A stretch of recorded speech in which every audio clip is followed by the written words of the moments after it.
Okay, Google, show me animals starting with X. I am very busy right now. Random human with whom I have no relationship with. Okay, I guess I'll just Google it myself then.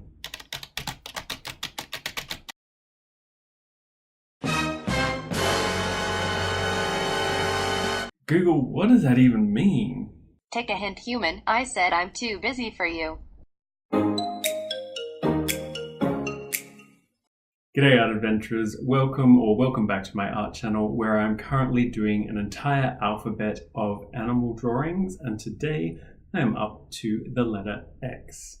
I've had a number of friends ask me just how is it that sometimes Google will tell me one animal and then show me a different animal. So this little beginning intro hopefully gives you an idea. It's done it several times during this alphabet where it clearly says one animal first and shows me a picture of an entirely different animal. I have no idea why. I don't know how it's doing it, but it's doing it.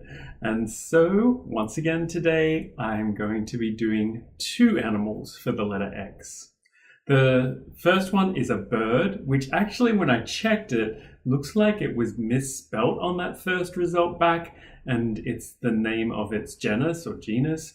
And the other one is also, I think, the genera of or genus of a sloth. And I won't bother to pronounce the actual Latin or Greek or wherever it comes from, and I'll just put them up in the corner. And I'm also branching out today and working with Pastel, something that I'm a real beginner at. And I'm, for the very first time ever, using my new sanded paper. It really does feel like fine sandpaper. I think I got the 800 grade one, which is the finest one. So it just feels like really, really fine sandpaper. A really interesting experience to both work on for drawing and pastels. If you've never tried it, I recommend giving it a go. And this paper seemed good quality to me. It's the UART one, as I showed you there.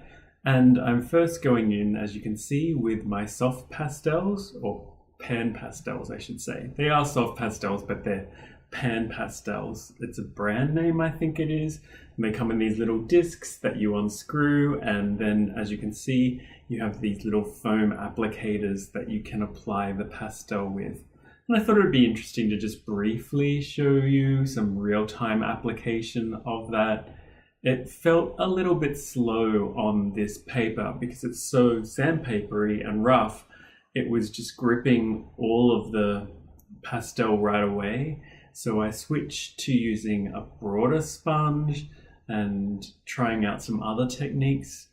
But if I've tried this on smooth paper before, this applicator system works just fine.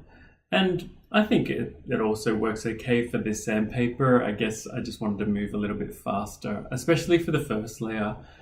As long as you just block in some color, it doesn't seem to, at least not for me, matter or affect the end result. And you're about to see things get really pretty disturbing looking, or, you know, the classic ugly phase in a second where it all just merges together, especially since I decided to add in some white and tone things down.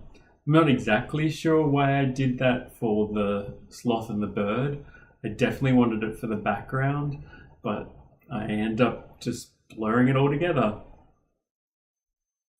And then I decided to try out my Caran Luminance color pencils for the first time. And they're amazing color pencils, but not on this paper.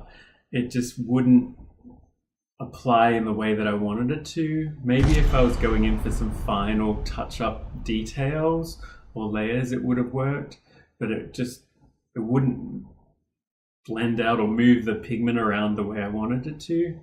So then I switch again to my Van Gogh pencils, and I have more success with those, and I'm able to spread out the pigment more. I think it's just a softer pencil, not as creamy or soft as the Prismacolor Premier pencils, but somewhere in between the Prismacolor and the Caran Luminance. But it's still not quite the effect that I'm hoping for. So I switch again to my soft pastels. And this is where things get to the vibrancy that I was hoping for, because I'm trying to, if it wasn't clear, make rainbow animals. Obviously the bird and the sloth aren't actually these colors, so I'm instead just playing this up. The bird has some interesting colorations, but the sloth is just kind of cream and browns and furry, and most of the bird is pretty plain as well. So I just thought I'd have some fun with it and make a rainbow sloth and a rainbow bird. While I think of it, by the way, nobody, surprisingly, guessed what I would be drawing for the letter X. There were some good guesses, but obviously no one's going to be able to guess a genus or a genera. I'm still not really sure at this stage what I'm doing. I switched once again to pastel pencils. These allow you to get in finer details, and I remembered for once to also have a cover underneath my hand, just a plastic insert that I've cut to size for my hand, and that helps a bit, but boy oh boy, that pastel dust gets everywhere. It's such a messy medium, and I hadn't really planned out how to contain the dust that much.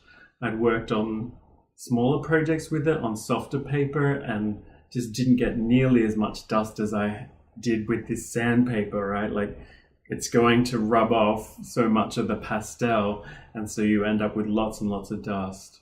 And if you're a beginner at it like me, you should be aware that dust can cause respiratory issues or breathing issues over time, and some of the pigments can even be toxic and get lodged in your lungs. So you really should have a good system of ventilation and a good system to contain the dust, and you're never meant to blow the dust. I know it's really tempting to, and I think I did a couple of times by accident, but you really should tap it away and contain it all. Once I get the subjects done and the circle done, I'm not quite sure how to proceed. I was sort of tempted to leave it as it was, but even while trying to be careful, I'd gotten some pastel kind of smudged outside of the circle, and I didn't really know how to deal with it, so I decided to risk putting in a background. First of all, with greens, didn't like that at all. Then toning down the greens, didn't like that so much. Then with grays, and it got a little bit better, and then even more grays. And I get to a stage where I think it's okay, but I think it would be better if I had have just gone with plain black. And at the end of this video, I edited it a little bit to just have a plain black background, and I think that contrast has a really cool effect for the piece, and I end up liking it in the edited mode. I'm not so sure I like the actual real piece. It really helps out my channel if you take a moment to hit like and click that notification bell if you haven't already, and of course subscribe if you're new here.